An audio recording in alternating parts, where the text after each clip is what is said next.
What is up, everybody? I'm going on my normal morning walk, and I just realized I look like Viggo Mortensen from The Road, all bum looking. Anyways, I want to talk to you guys today about what I'm happy with my depression. Something that's a good thing that came out of it, something that I'm extremely happy about, and there's a difference now with the medications on how it's all perceived in my own viewpoint. So the one thing I'm really happy about symptom-wise was hypervigilance. Sorry if it's like bouncy. I didn't bring my tripod or selfie stick. This just kind of hit me when I'm walking. I do a 5-mile walk every morning with my dog, and it's kind of my meditation. But my hypervigilance, that is a symptom of depression and anxiety. And hypervigilance is basically like constantly looking, constantly thinking. So I'm picking certain things out. I'm constantly looking at the recycling can, looking over here, making sure there's no snakes, looking at the road, look sure there's no one behind me. So I'm constantly doing that. It's a hyper situational awareness, basically. And that also applies to in my brain when I'm thinking and I'm picking apart and decoding, what somebody else is saying.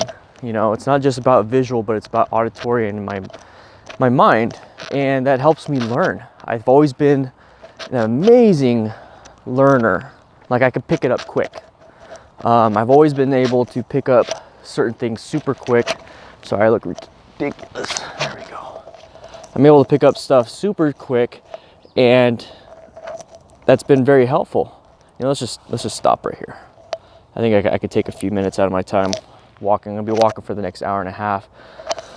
So I'm able to be super, at least get the mountains in the background. There we go.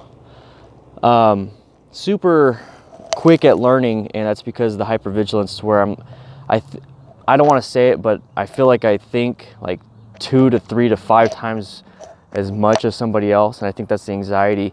And I don't know how other people think, but I really do feel like it's the hypervigilance. And when I was before depression medication, I got a car coming. Before depression medication, I couldn't turn it off, and that was a huge problem. So I couldn't sleep.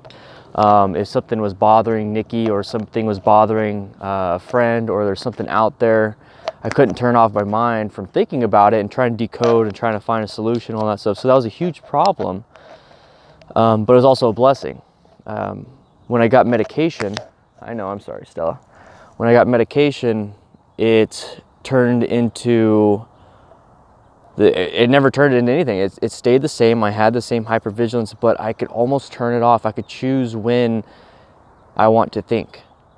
So I'm able to relax. So I'm able to not decode Nikki when I could tell she's upset about something. I could choose not to decode certain things. And that's if I'm in a good mood. Sometimes I still have some moments of anger and all that, but I'm able to almost stop it. I'm almost take care of it to where it's not a big issue.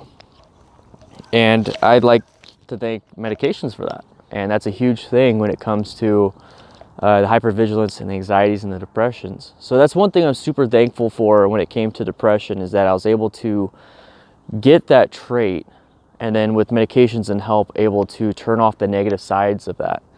So that's one thing I've been trying to focus on and figure out when it comes to my depression, is what is it that I was able to get, one of the symptoms, that one, and how it turned positive and how it really affected my life in a positive way. It's not just negative, because if you think about the negative, then you kind of want to get rid of it. But I don't want to get rid of my hypervigilance. I don't want to get rid of the way I learn, the massive focus I get when it comes to a certain subject at a time because of the hypervigilance. So I'm starting to look at things that I'm really thankful for, and that's one of them. So what is it that you might be thankful for? Are you in the same boat where you can kind of decode other people's emotions? Because that's another thing, is I could tell by the people how they talk, how they type. I could almost figure out people just by the way they look, and that's because I kind of understand the telltale signs of trying to hide something. So there's other things out there like that. And I made this vlog last night, but it was way too dark, and I wanted to make it to you guys this morning. So this is literally this morning, and I just wanted to bring you along on one of my walks. I got my walking stick and everything, and I do 5 miles. It's my meditation, and I feel great afterwards. So let me know what you guys think, and I just want to say thank you to all my crew members. I'm gonna tell you right now, if it wasn't for you guys, I'd be in a really shitty spot in certain situations. Like during my installs and stuff, I have you guys help me out. I do live streams and all that stuff, and you guys have made it to where I don't freak out, and I'm able to voice and vent to you guys in the mental health section. I'm able to vent to you guys in the lounge. I'm able to just talk about my successes, and you guys are congratulatory, even if that's a word. You guys are happy for me. You guys are there for me when I need it, and I see you guys doing that for other crew members. So that right there is the community I want. Keep doing what you're doing. Yeah, if we want to get more, let's get more people to help out. But I'm gonna tell you right now, we're on a very good path, and you guys are making it. It's awesome. So thank you so much. You know who you are. You know who you are. So I'll be seeing you guys later. All right. Let's go ahead and turn this off.